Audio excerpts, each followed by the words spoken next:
Brought to you by NBC bearing, भारताची पहिली bearing उत्पादक।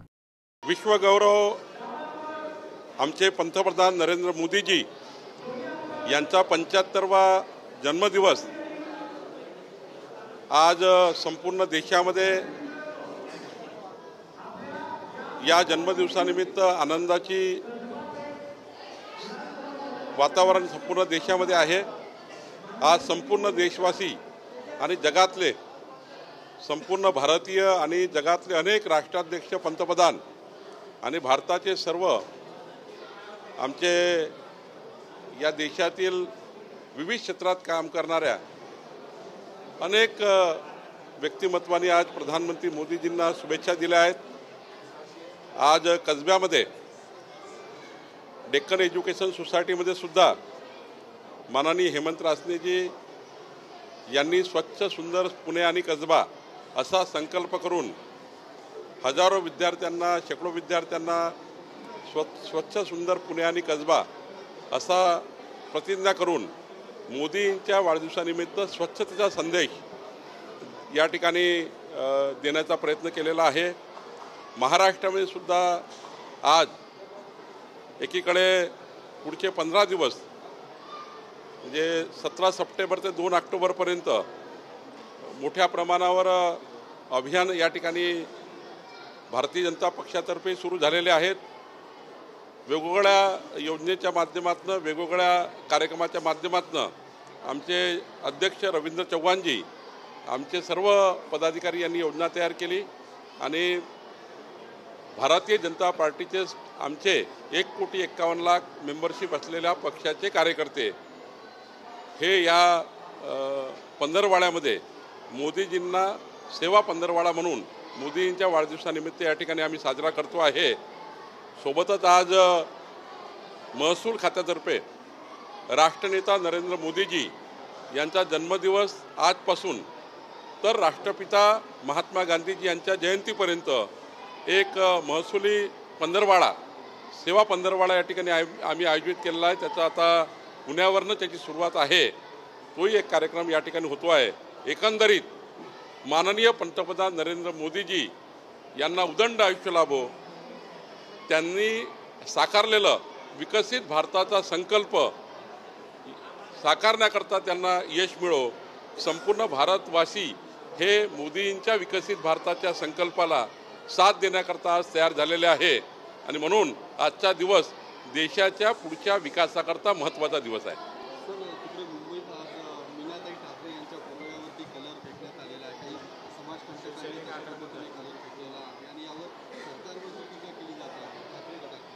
दुष्कृत्य करणारे समाजकंटक यांना माफी नाही।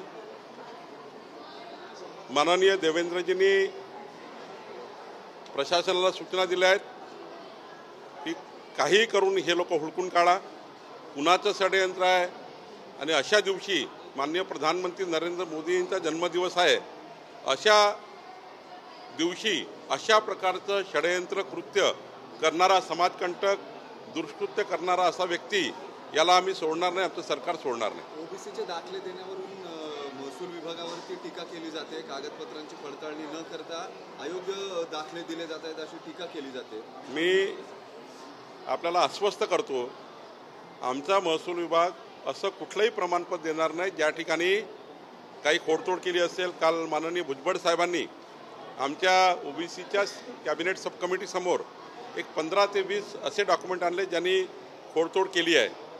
आमच्या ओबीसी सब कमिटीने हाही निर्णय घेतला आहे की जे मराठा कुणबी मराठा आहे, ज्यांना राज्य मागास आयोगाने ओबीसी दर्जा दिला आहे, त्यांना आम्ही पूर्ण प्रोटेक्शननी त्यांना प्रमाणपत्र मिळालं पाहिजे।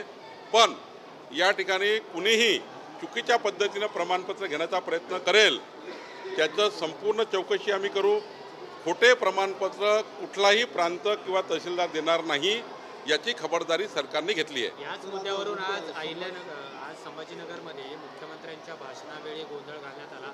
अजित पवारांच्या ताफ्यासमोर आत्मदहन करण्याचा प्रयत्न झाला आहे। ओबीसी समाजातील नागरिक, पदाधिकारी, कार्यकर्ते हे सुद्धा आता आक्रमक झालेले आहेत। जो सरकारने GR काढलेला आहे आणि प्रमाणपत्राचे वाटप करण्यात येते त्याविरोधात शासनाने आणि माननीय मुख्यमंत्र्यांनी आणि मी सुद्धा स्पष्टपणे सांगितलं आहे की ओबीसी समाजावर 18 पगड जातीवर कुठलाही अन्याय होणार नाही आणि याकरता आम्ही हमी घेतलेली आहे। ओबीसी समाजाच्या सर्व नेत्यांना माझी विनंती आहे की जे मुख्यमंत्री ओबीसी समाजाकरता, मराठा समाजाकरता, सर्वच समाजाकरता न्याय भूमिकेत आहे, माननीय मुख्यमंत्री देवेंद्र फडणवीसजींनी या राज्यात ओबीसी मंत्रालय पहिल्यांदा या ठिकाणी कधी नव्हतं ते ओबीसी मंत्रालय दिलं। महाज्योतीसारखी या ठिकाणी मोठी संस्था दिली ज्यातनं विकास होणार आहे आणि ओबीसीच्या माध्यमातून जे जे काही कर्तव्य आमच्या देवेंद्र फडणवीसजींनी केला आहे, आत्तापर्यंत महाराष्ट्राच्या इतिहासामध्ये कुठल्याही मुख्यमंत्र्यांनी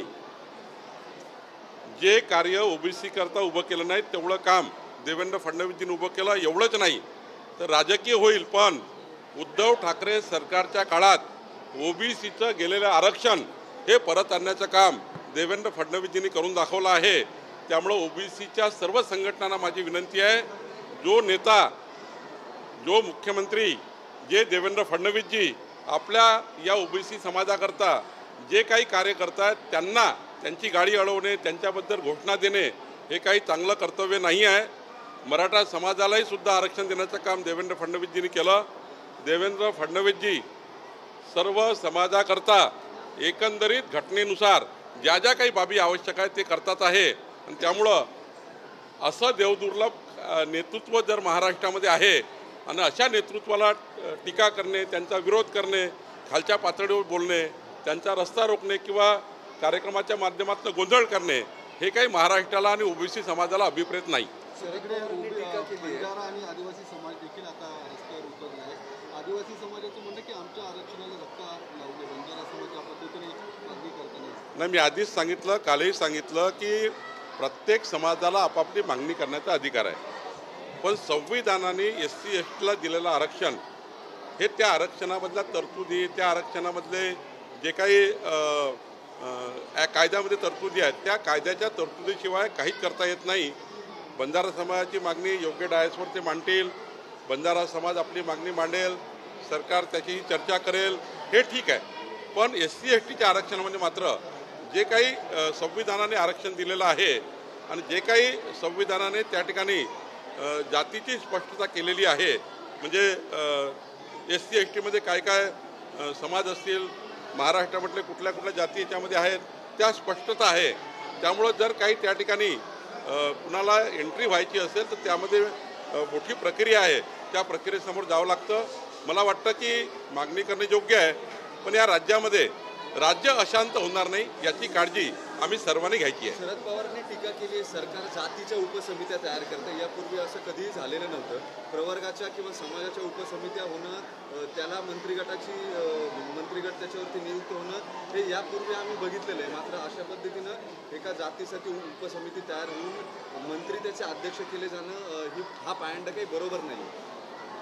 ज्या शरद पवारजींनी या महाराष्ट्रात कधीच कुठल्या समाजाकरता त्यांचं भलं करण्याची भूमिका घेतली नाही, मराठा समाजाला कधीच त्यांनी आरक्षणाकडे नेलं नाही, ओबीसी समाजाला कधी त्या ठिकाणी वर नेण्याचं कार्य ज्यांनी केलं नाही त्यांनी अशा गोष्टी करू नये।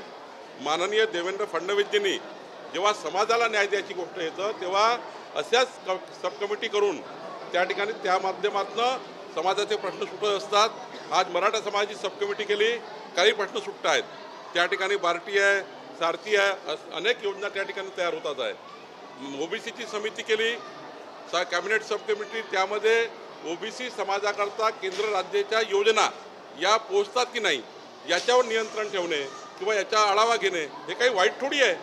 कॅबिनेट सबकमिटीमुळे समाजाला आधार मिळतो, कॅबिनेट सबकमिटीमुळे समाजाला त्या ठिकाणी व्यवस्था निर्माण होतात किंवा योजनाचा आढावा घेतला जातो।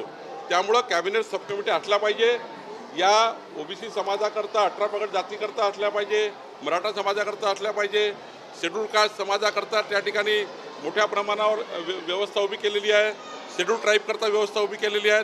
त्यामुळं ज्यांनी कधीही महाराष्ट्राच्या हिताचा विचार केला नाही, ज्यांनी कधी सामाजिक समता आणण्याचा विचार केला नाही, त्या शरद पवारजींनी अशा गोष्टी करू नये असं मला वाटतं. सर, आता सारथीचे विद्यार्थी सुद्धा उपोषणाला बसलेले आहेत. फेलोशिपसाठी सारथी पार्टी आणि महाज्योतीचे जवळपास 250 विद्यार्थी जे आहेत ते आंदोलनाला बसले. त्यांची मागणी 2024-25ची जी लिस्ट निघायला हवी होती फेलोशिपसाठीची जाहिरात निघायला हवी होती ती अजून निघालेली नाही.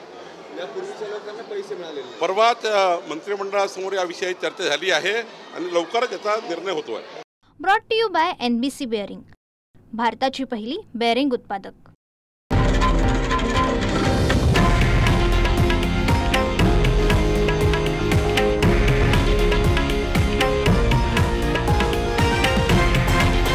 हे आहे देशातील नंबर 1 न्यूज नेटवर्क आणि आपण पाहत आहात TV9 मराठी, एकमेव.